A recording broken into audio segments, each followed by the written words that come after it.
Okay, everyone. I am so happy to see you all tuning in. I'm so thrilled that you all are here. If I don't answer your questions right away, know that I will get to as many as possible. But I wanted to first welcome you here. I am so glad that you're here. I know that a lot of you are in your spring event season, and I know that you're trying to have to figure out what to do to make up for in-person events that you can't hold. I really want this webinar to, one, be a source of ideas and inspiration for you, but I also really hope that you are encouraged by watching this. We're going to go over some new ideas for virtual events that will help you engage your donor base. And just as a quick note, I am recording this webinar, and you will get a copy of it in your inbox later today.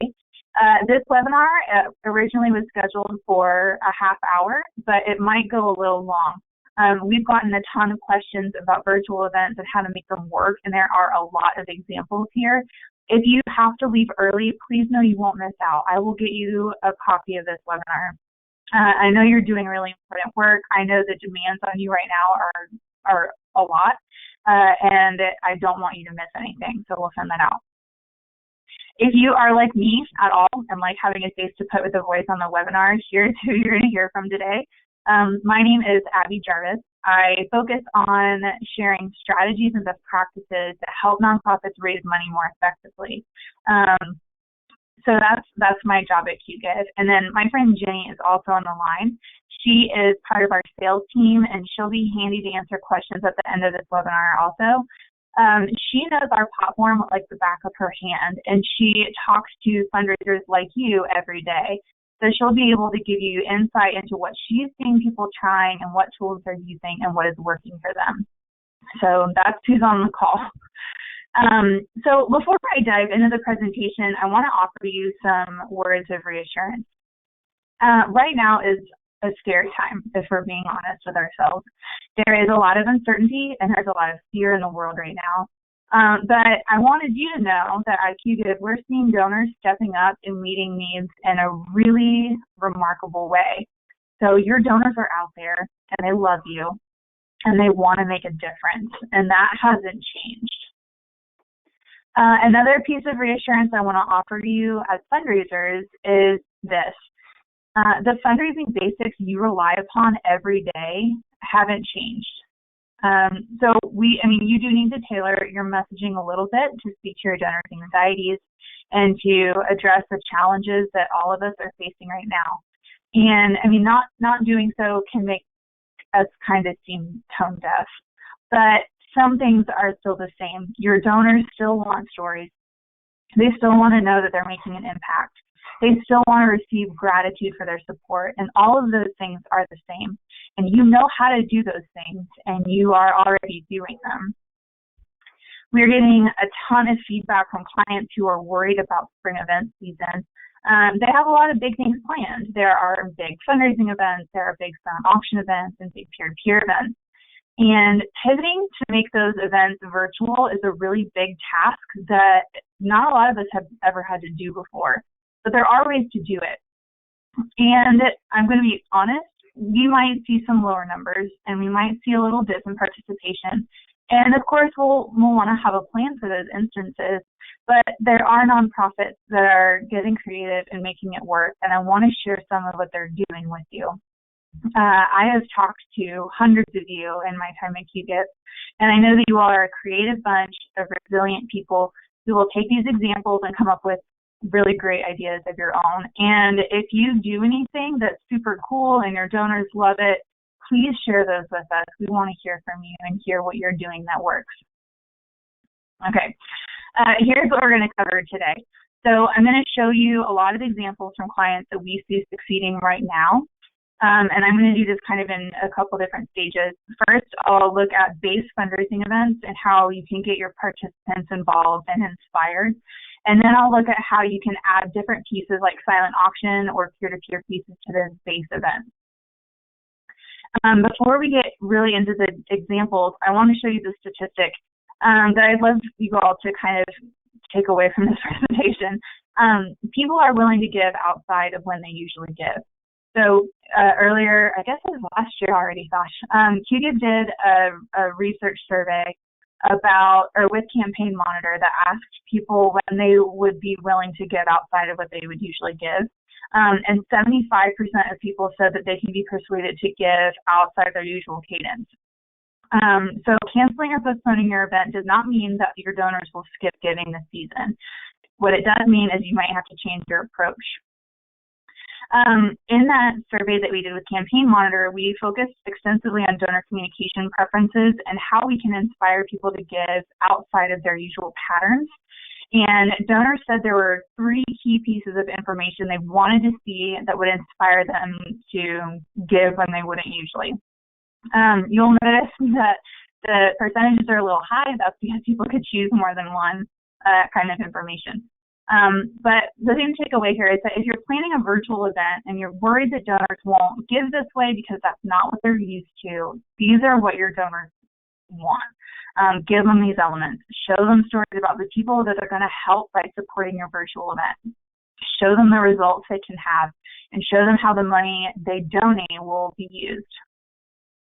And then there are 3 additional pieces of information you'll probably want to relay to your donors as you start moving toward a virtual event. Of course, you'll want to explain why you're making the change, and you'll really want to explicitly invite people to get involved. The specific asks are really significant in this kind of situation. And then reinforce your ask for their involvement by telling them why their involvement is important and what it will achieve. So keep those in the back of your mind as you plan your virtual event. Virtual events do require preparation, of course, but I'm sure you are all already used to preparing for events. The to-do list that you're going to have for a virtual event are manageable. And here are some elements that, based on what you decide to do, you'll probably want to have in place. One is pretty simple. You'll want to have a donation form that works well both on people's desktops and on their phones. Your donors are probably going to use both. I, for example, am most likely to tune into a virtual event from my computer, especially if there's any kind of streaming. I've done it a couple times this week already. My husband, though, is much more likely to participate from his phone. So you'll want to double check that your donation form and any other assets that you're going to use work well on both kinds of devices, just because you can't always anticipate what your donors are going to do. And then, of course, because this is a fundraising event, you'll want to make it easy for people to participate by actually donating to your event. And right now is the most important time to make donating really easy. People are distracted and kind of stressed out, so make it really easy for them to give. We're seeing the most success with nonprofits that have several different ways to give. It can help accommodate people who are interacting with your virtual event in different ways. So having a mobile-friendly form that someone can just tap over to on their phone is important. But your desktop viewers, like me, may prefer just to shoot a text message to you instead of navigating away from your event to give. And then there are some other options like apps, like the ones that if you're a Qgiv client, you use to run auctions, or maybe Facebook's built-in donation options. So explore what you can support and what you think your donors will want. Of course, communication is going to be your biggest obstacle, but it's also your biggest opportunity here. One thing I will tell you right away you can stop worrying about: you don't have to worry about over-communicating with your audience right now. Your audience is being inundated with marketing messages and news updates and Facebook statuses and emails and all kinds of other pieces of information. So communicate repeatedly and do it on multiple channels to increase the likelihood that your donors will actually see your message. And then try to anticipate what your audience is going to ask. So have an answer ready for people who have questions about refunds if they've already purchased an event ticket. Or have an answer ready for people who want to know how to get involved in the digital event. And then you're in a kind of a state of flux right now. Feel free to send updates and communicate plans as they develop. Your donors are going to be understanding of changes and updates. They understand that things are tough right now and that things are in a state of flux. So just keep them in the loop, and they'll stick with you. One of the big reasons that fundraising events are so successful is because of the level of interaction and engagement that they provide. People can interact with you, and they can interact with your staff, and they can talk with each other, and they can swap stories, and they can have a good time. And seeing other people giving to you can inspire other people to give. It's that social proof. So have an engagement plan as you plan your virtual event. Your engagement plan doesn't have to be really intricate. It can be as simple as having a list of questions or maybe some conversation starters you can use to get people talking. Or you could be super specific and you can schedule out text messages or emails that will go out at different times during the event. Just get creative. A lot of your fundraising opportunities are going to vary based on your fundraising style. So if you're fundraising with a JA, that's going to be very different than someone who is fundraising for a hospice organization. It's also your engagement opportunities are also going to vary based on your donor base. So your older donors who are tuning in from a Facebook stream may be a little different in how they communicate than maybe younger donors if you're streaming on Instagram. So there's no perfect way to get people engaged. The point is really just to give them the opportunity. This screenshot here is from a virtual silent auction that was put on by our friends at Big Brothers Big Sisters of Southern Minnesota. They streamed their event and had a ton of interaction. You can see they have 543 views on this. And this was a small opportunity. They put this together in a very short period of time. But they encourage people to get creative, and they really emphasized engagement, and it worked out very well for them, which I will show you a little bit more of later on. So based on how you decide to run your event and what engagement opportunities you might choose to pursue, there are different things you'll want to have handy before you get started. If you're streaming, I really highly suggest having a computer with a camera and a real microphone. It's very awkward to have a situation like mine where I'm speaking into a cell phone that's docked on top of tissue boxes. So have a microphone. Audio issues are a huge bummer, especially when you have people tuning in to see you live. So see if you can do some troubleshooting or some testing before you actually start streaming. Not screaming, that was a heck of a Freudian slip. Also, having a schedule is really important, especially if you're having people tune in from different locations. So keep that in mind if you have various people who will be streaming during your live event. And then I also really highly recommend having an event-specific page where people can look at your schedule and make donations and kind of get the lowdown on what your event is supporting. So have those in mind. Once you've got a basic plan in place, you can start building out your virtual event. And I'm going to start with what at Qgiv we call a simple event, even though you and I both know that there's no such thing as a simple event. A simple event is just an event in our world that doesn't include other pieces like an auction or a peer-to-peer event. So that's what I'm talking about. We'll look at this kind of event, and then we'll look at ideas for adding silent auction or peer-to-peer components. If you remember, I talked about how important communication is going to be a few slides ago. This screenshot on the right is a really great example from Lakeland Live, which is a nonprofit here in our hometown of Lakeland, Florida. They're at a music venue here in town, and they had to cancel all of their shows, which means that a lot of local bands and artists are going to miss a paycheck.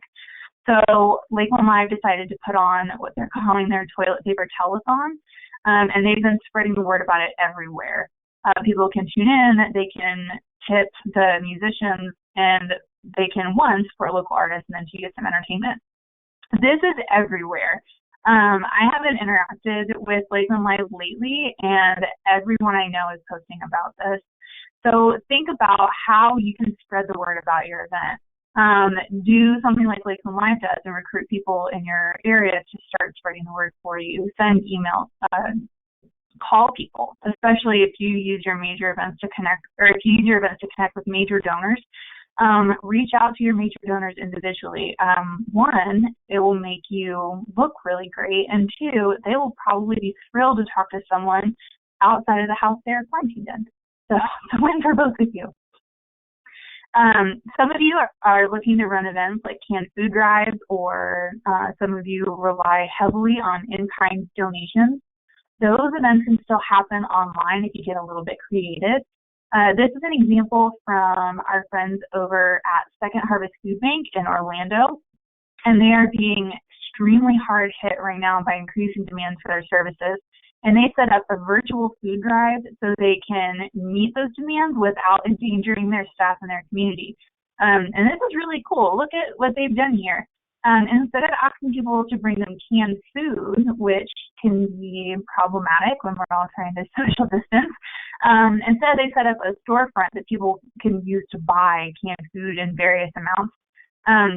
I took this screenshot of their family options, but they had options for boxes for seniors and children, and those boxes are all different prices. But in each instance, they made a donor's gift seem really tangible. So you might not be able to drop off a Publix bag full of pinto beans and rice and vegetables and chicken, but you can do that here. And then each item was tied to a specific set of foods that would go to a specific set of people. So donors could really envision, one, what they were helping do, and two, who they were going to help in real life. And then this is a great way for them to get involved without leaving the house and battling the grocery stores and dealing with all of those obstacles. So this is a cool event. That's a great example. Not all examples can be super simplified. So there is a ton you can do with live streaming. This organization gave a lot of live updates showing donors how their money was helping. The video that I screenshotted here shows our friend Dan Samuels, who's amazing. He added this live video from their food pantry and was talking about the growing need for food in their community. And then he shared how donors could get involved and make a difference. And you'll notice that even during this video, he raised money, which is pretty remarkable. And then as their food drive keeps going, Second Harvest has gone live at distribution centers, which is a phenomenal engagement tool. They did a great job here of explaining to donors how their support makes it possible for volunteers to give away boxes of food who need it. I know one thing that is a challenge is sometimes showing the people that we help and showing their volunteers here did two things. One, it shows their donors what their money is achieving. So it's not an in-person event that people are physically bringing tangible goods to, but it is still important. And then two, it showcases their volunteers and highlights other organizations that are teaming up with them to make a difference. Here they're working with the Islamic Society of Central Florida. And then three, it gives a face to the story that they're telling without treading the weird line that we have to tread about showing people's interactions and then being exploitative of the people who need our services. So I thought that was a really great engagement tool. You can do all kinds of other things. You can add live chats to your streams. You can ask people poll questions. You can do guessing games. We saw this really cute opportunity here from Big Brothers and Big Sisters. They did a toast to their donors who tuned in from around the country. They did a ton of shout outs to people who engaged with them. They answered questions, and they just generally did a phenomenal job of making their event really personable and fun to participate in. If you are not comfortable doing live streaming video, which I totally would not be, there are other options. Our friends here at True Friends are planning a virtual lunch. So donors can't show up at the camp for lunch and a tour, but they can tune in and watch different portions of the program. This organization pre-recorded all of their videos, so people can kind of click through and watch them at their leisure, which I thought was a great idea. This is an example of an event that didn't use much streaming at all, but they did have a big virtual push to support a new family stability fund. Instead of live streaming, they shared regular updates on their Facebook page, and they also shared a ton of pictures. Each update that they shared was accompanied by a link to their online donation page. So when a participant or someone who stumbled across their page saw their appeals and saw their need and saw pictures of the people they could help, they could just immediately go make a gift. They also had a separate web page that contained all of their updates in one place, so you didn't have to scroll through their Facebook. And they had a thank you letter to donors, and then there was a large donate button that invited people who hadn't already given to get involved. So those are some examples of how you can either use streaming to connect with people, use video other ways, or if you don't want to do video at all, you don't have to. So those are some good base ideas to get people engaged. If you're looking at running a silent auction, which I know a lot of you are doing right now, you can use an app-based auction platform to build a bidding component for your virtual event. You've seen a couple of screenshots that featured the virtual event that was put on by Big Brothers Big Sisters, but I'm going to really dig into their silent auction events now. They managed to pivot from doing an in-person silent auction to doing an online silent auction in 24 hours, which is unbelievable to me, and they were super successful. There are going to be things you can take away if you are doing a silent auction, and there are going to be lots of ideas if you're not doing a silent auction. One thing that I do want to draw attention to before I get into it is the Facebook post here on the right. Notice how they announce the change in plans, reiterate how the event is, and then immediately tell people how to participate. That kind of communication is so good and it's so effective. Donors immediately know what's happening, what the plan is, and how to get involved just in a few paragraphs. So I wanted to point that out. That level of communication is going to be even more important if you are doing a silent auction. So like I said earlier, communicate clearly and repeatedly about how people can get involved. App-based silent auctions are becoming increasingly common, but a lot of donors are still getting used to them. So if you can, I would really encourage you to give them instructions for registering and setting up an account, instructions for bidding, and then a glimpse at what checkout will look like. And if you can, if you have the bandwidth, have staff watch your stream or man your social accounts and inboxes so they can answer questions. If you're doing online auctions, I would suggest kind of the same thing. One of the challenges with silent auctions in particular is to keep donors engaged during the bidding period, because long stretches of silence can be exceedingly awkward, and we don't want people to tune out. So get creative with the kind of programming that you include in your silent auction.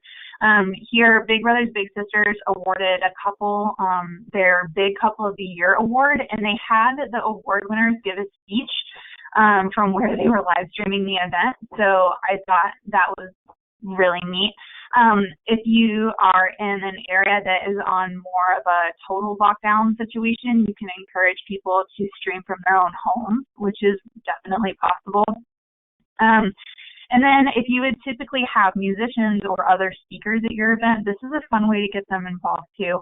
I know I've watched several live streaming concerts in the last week, so people are doing it, people are interested, people want to see it. So take some of these examples and just think, what can you do to get people to engage with you throughout your event, particularly if it's a silent auction event?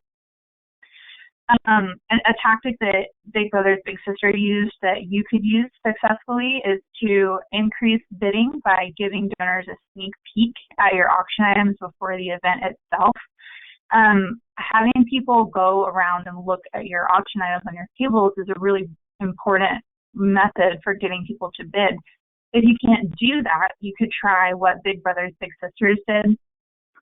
They sent out a PowerPoint of all their silent auction lots and descriptions to people 24 hours in advance, so their bidders could scope out what they really wanted and then kind of start building a list in their head of what they wanted to bid on. They also had live stream commentary and bidding updates during the period, and they screened questions from bidders about different lots. So that's what's happening in this picture over on the right. This was a really, really good way for them to build enthusiasm around auction items. You can use this to encourage people to bid, and you can also just entertain people while the auction is actually going on.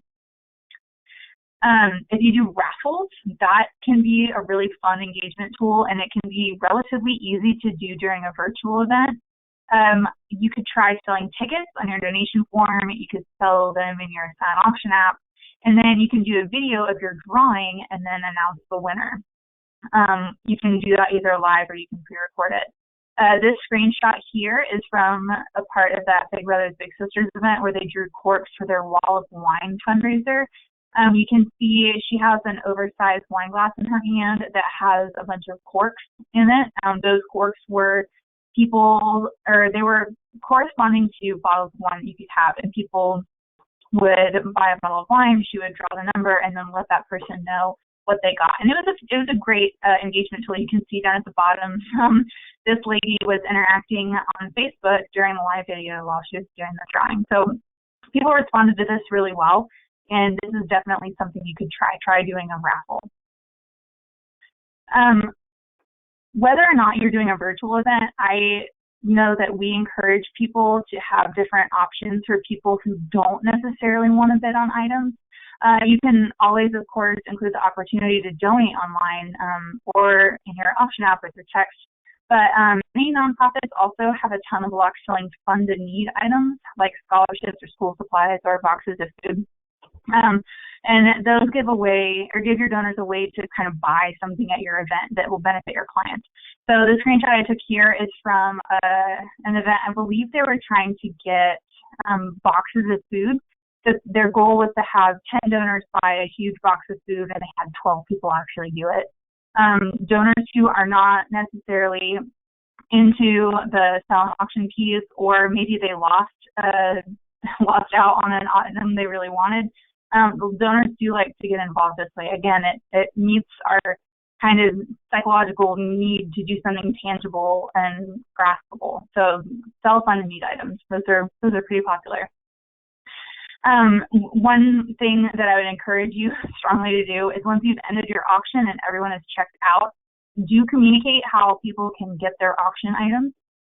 You can do it publicly if you want to, like Big Brothers Big Sisters did here.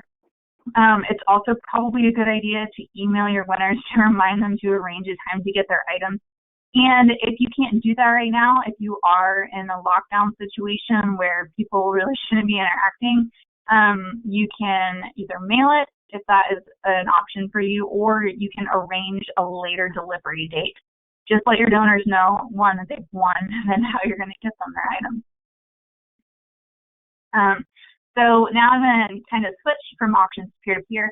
A lot of you are running peer-to-peer events and are a little flummoxed at how to make that happen. So let's look at what some people are doing. A lot of people are running virtual peer-to-peer events, so there are a lot of examples here and a lot of ideas that you can take away. So having those outstanding ideas are great.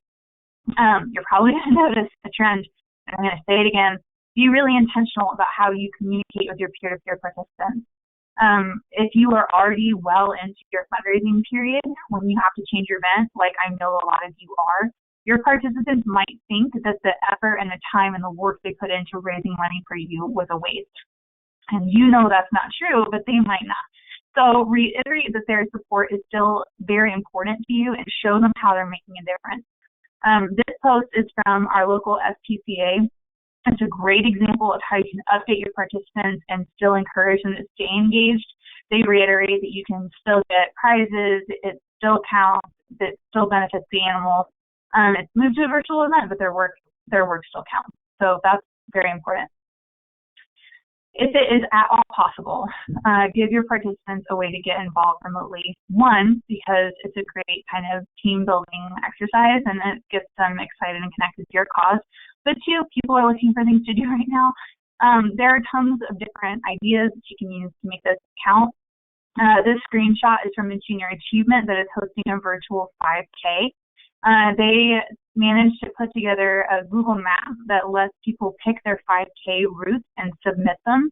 And then on this map, as more supporters log in and get excited about it, you will be able to see where other people are planning to run. Another cool thing you could try, we've seen other nonprofits ask participants to send them data from from running apps or fitness trackers. So if you want to have a 5K, you still want people to run, but you can't have them do it en masse, you could ask them to send or ask them to send you a screenshot of their Fitbit app or their Strava record. Those are some really neat options you could try. This is a really fun example of how a nonprofit is encouraging virtual walkers to participate, this time on social media. So the Walk for Star event, they're encouraging their people to take any kind of walk. They say around the block, around the park, all the way up to doing a 10K run. Whatever they do, the organization is encouraging them to share online. They use a hashtag specifically for the Star Walk. And this can accomplish a couple of things. One, it lets participants interact with each other.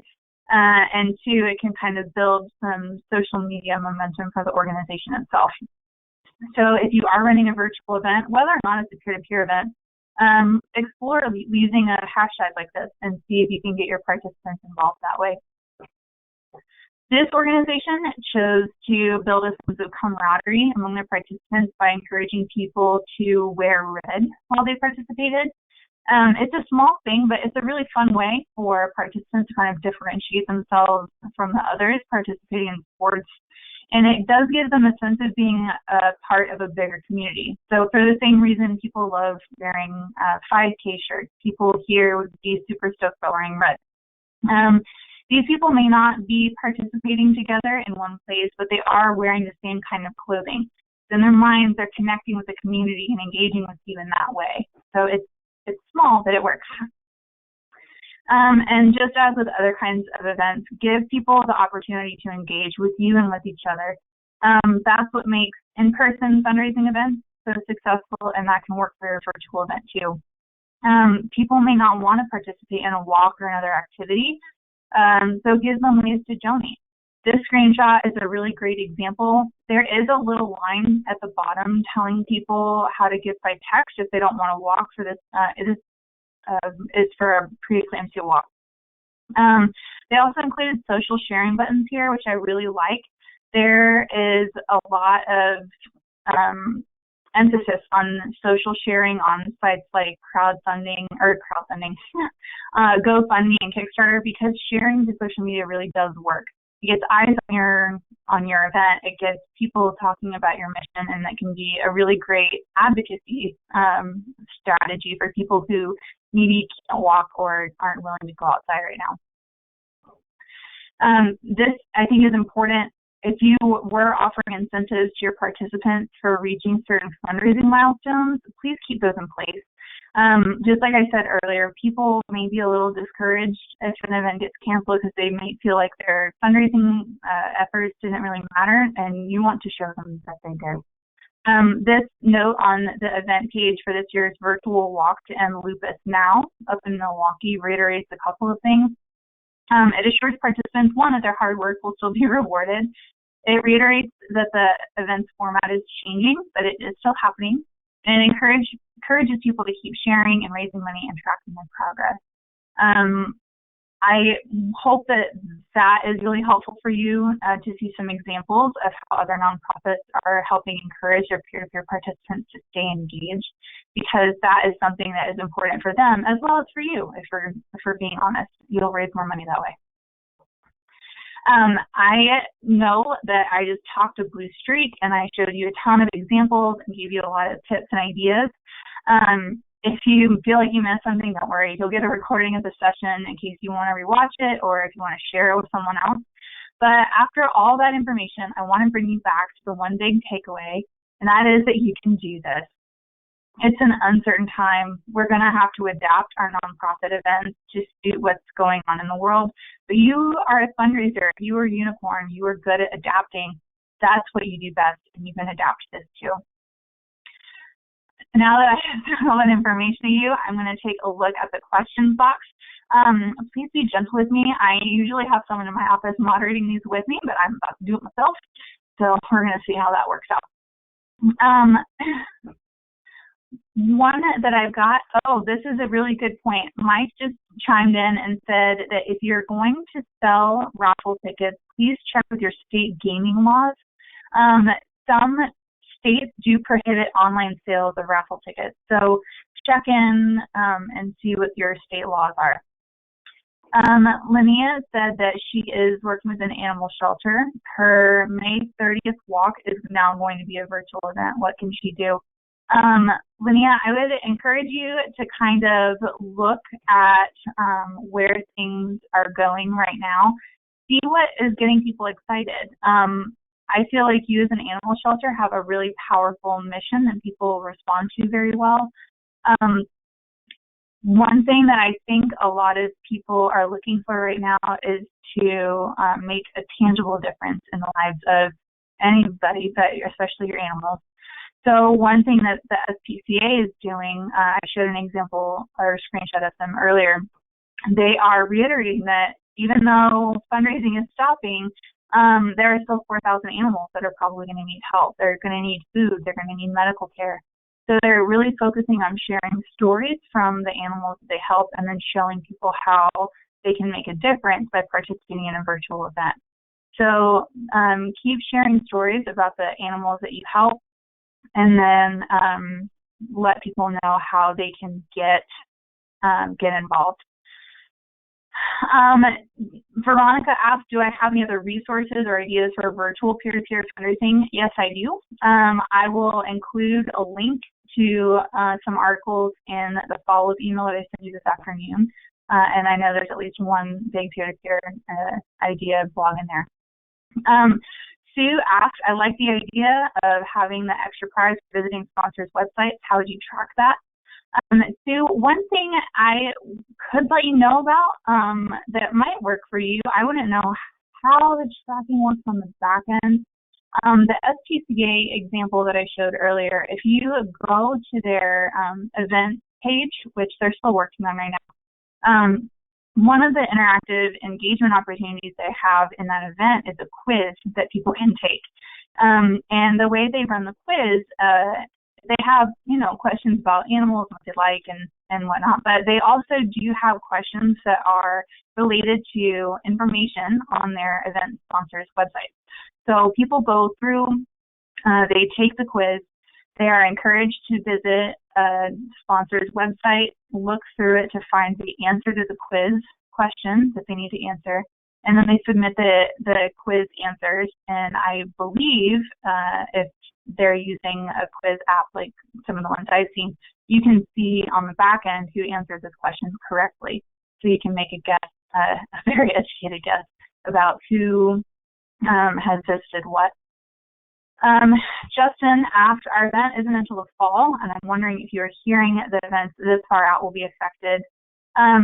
Justin, I'm not sure.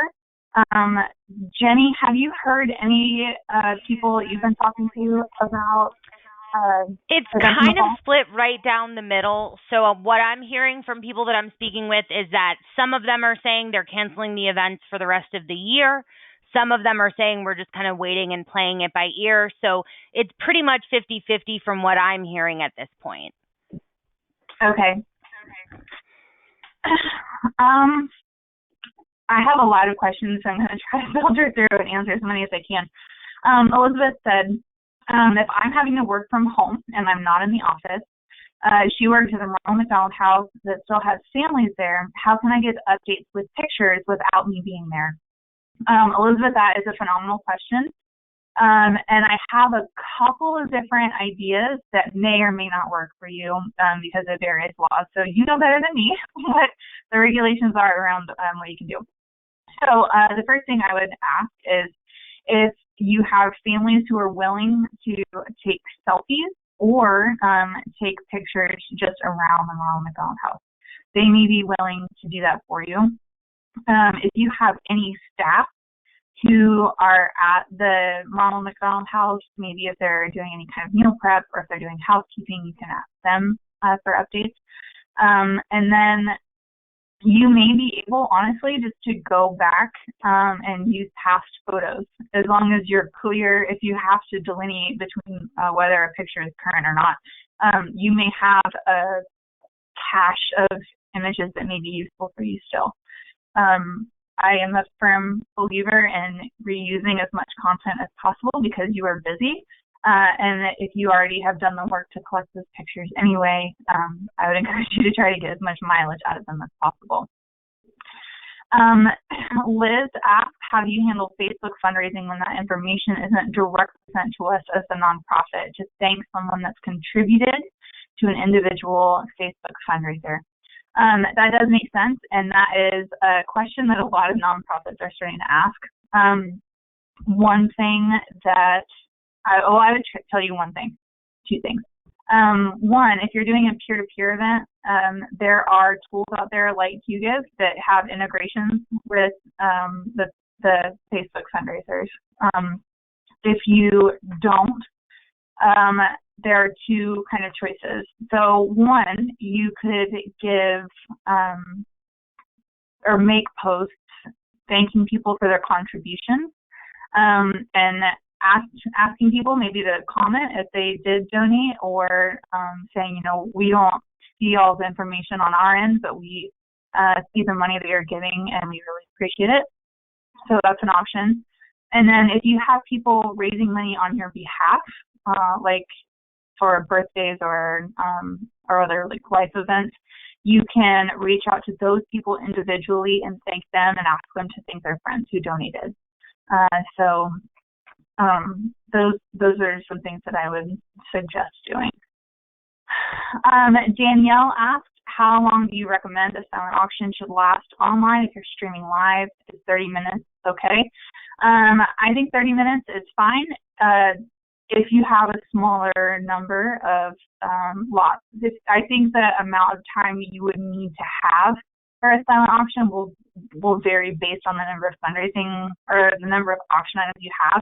If you have 10 silent auction items, you could probably do it in 30 minutes. If you had 150, like some of the larger organizations I've seen, you would probably want a lot longer.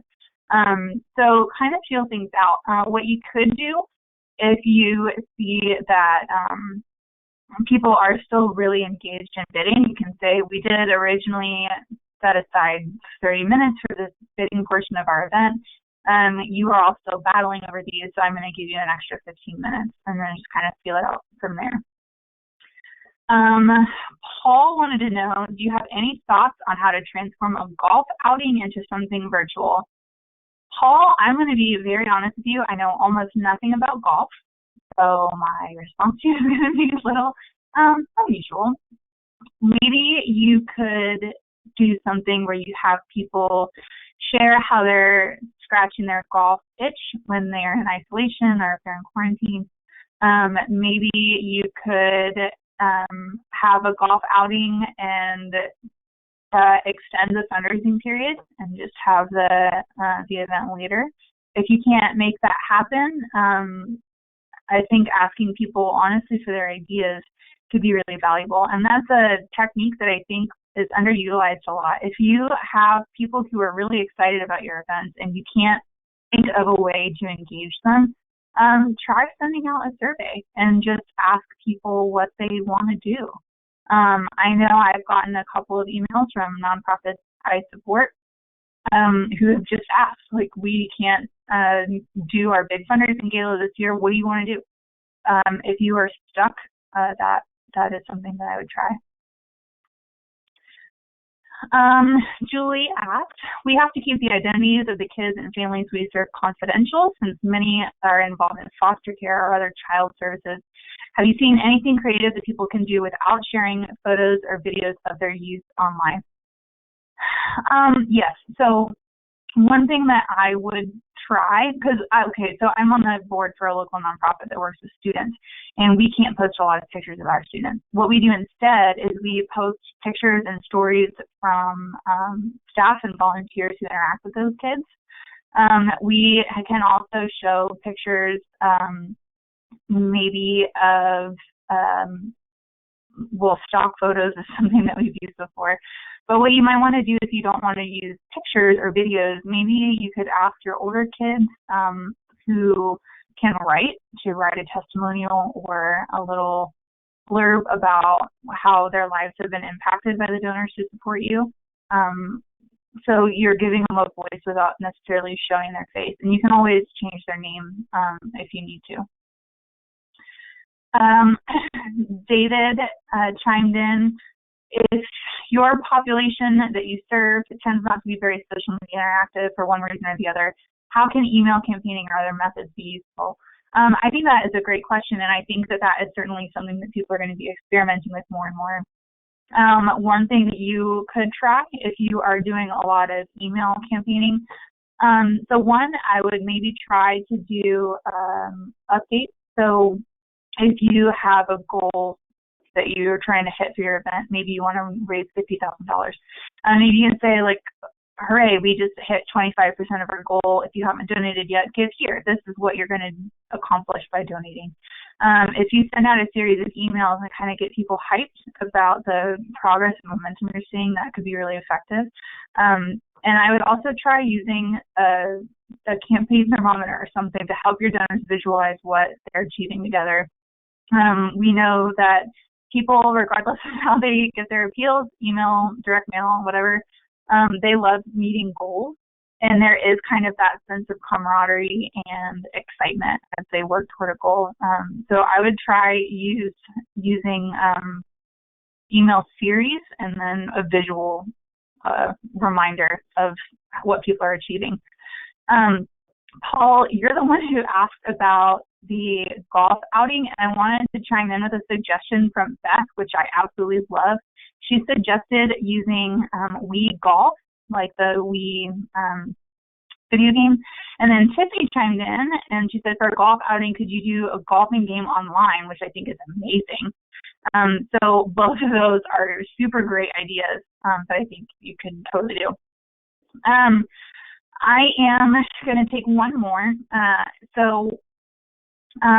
Kathleen asked, if we were to take our gala online, would you still run a typical program schedule? A normal gala is 4 to 6 hours, but is there a max amount of time for a virtual gala? Kathleen, I haven't seen a lot of best practices around maximum and minimum times for these events, largely because people haven't really done them with any kind of regularity on this level. I would say probably the 4 to 6 hour event could be a stretch, if not just for the sheer amount of time that would require, but also the longer it is and the more people you have tuning in and streaming from various places, the more opportunities there are for things to go wrong. So maybe try like 2 to 3 hours, and then just gauge it from there. If people are still interacting with you and having a ton of fun and participating, then keep it going. But if people do start to drop off, there is nothing wrong with saying, it's a little shorter than our usual gala. You all have been amazing. Thank you for sticking with us. We'll be in touch later. So I would not try to shoot for 4 to 6 hours unless you are just so pumped about your gala program schedule. But I would try to keep it shorter and then let things go longer if you need to. One thing, my coworker Jennifer chimed in. She just said that we have validated that YouTube streaming works with the YouTube widget that we have with Qgiv.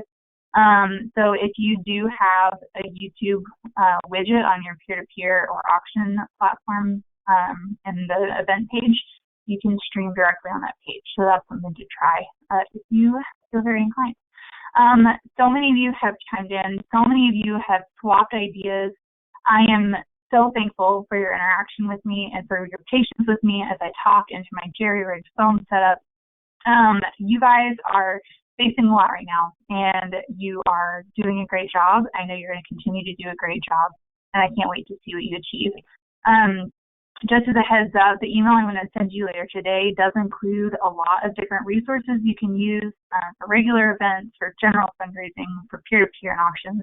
And it's also going to include an invitation to a special edition of our webinar series. Rachel Muir is going to be doing a presentation on fundraising during times of uncertainty. So there will be an invitation to that webinar in that email as well. Thank you so much for your time. Thank you so much for your passion, for continuing to make a difference during this very uncomfortable period of time. Happy Thursday. Keep an eye on your email. I'll have additional tools for you. I hope you have a great day, and I hope you have a great virtual event. Everybody have a good afternoon.